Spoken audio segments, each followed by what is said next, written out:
أعوذ بالله السميع العليم من الشيطان الرجيم بسم الله الرحمن الرحيم. This is a continuation of reading a book that says preventive medicine, performance medicine. It's titled Mind Over Medicine. Happiness is a type of preventive medicine, and they detail what doctors have written about this matter for over 80 to 90 years worth of research and even divine spiritual literature and practices. Are optimists healthier than pessimists? Several years, a author of Learned Optimism has studied the ability to think positively or to hold an optimistic position on different matters in life, and it says its effects on everybody's day-to-day behaviors or livelihood and health. It's a way to seek how long optimists live in comparison to those who tend to pessimism or pessimistic practices. For years, this person had been researching people's way of explaining life events and how they explain misfortune or being unfortunate, or how they explain and process behaviorally fortunate events and experiences in their life.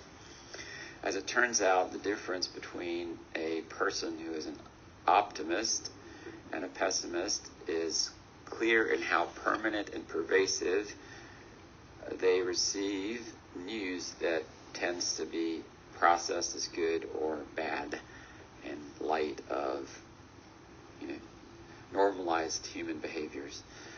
It says the pessimist views certain negative or bad events as permanent. It will always be bad, and they get stuck in a mold of, even if the problem is resolved, and it typically is, that it will always be pervasively bad or always getting worse, or there's no hope.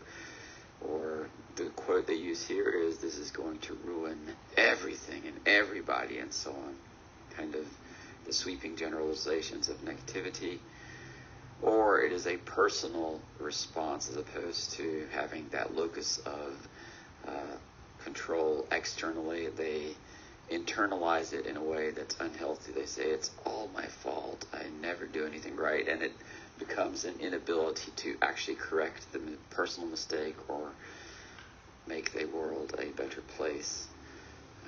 In different languages, in Arabic it would be islah, in Hebrew it would be tikkun, in English it's mending fences, and so on. There's so many spiritual practices that mention the ability to fix even things or mend things that are perceived or really negative or bad in nature, or to increase those things that are positive or beneficial or optimistic or fortunate in nature. When a person makes a specific event a permanent occurrence, a pervasive or a personal downfall, although the magnitude of it is not such, then it becomes inevitably contagious to those who are around them or to that person. So that person may pave a neural pathway for chronic unhappiness and or a type of recurring chronic illness.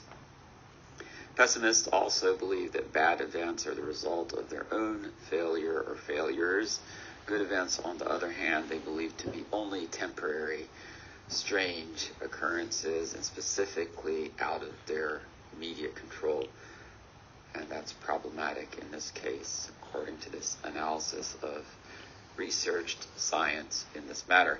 Optimists perceive bad events to be just a temporary, specific, external occurrence, while they believe good events or people or truths are eternal or everlasting, permanent, fixed in nature, pervasive, that most people are good and tend towards goodness if given the ability to do so, and are a result of their own internal preordained or fortune, or in this case they use word awesomeness, and it is a gift as such. So we continue on this, and it says that this study sought out to identify any correlations or explanatory styles that may consider pessimism as a type of disease risk.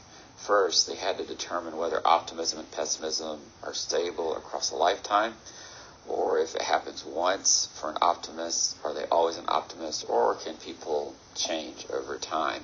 And what are those factors that may change optimism or pessimism? And in the words of science, they're talking about how to better manage what we would say as longevity, and how to minimize the incidence of deadly depression or depressive behaviors. And the prequel to this, it says depression in people turned out to be strongly linked to physical health. So those who are more active physically tend to do better among men, and these findings hold up even after contributing to other negative tendencies or deadly type tendencies, which are addictive, whether it's to food or different types of addictive behaviors that tend to minimize life longevity.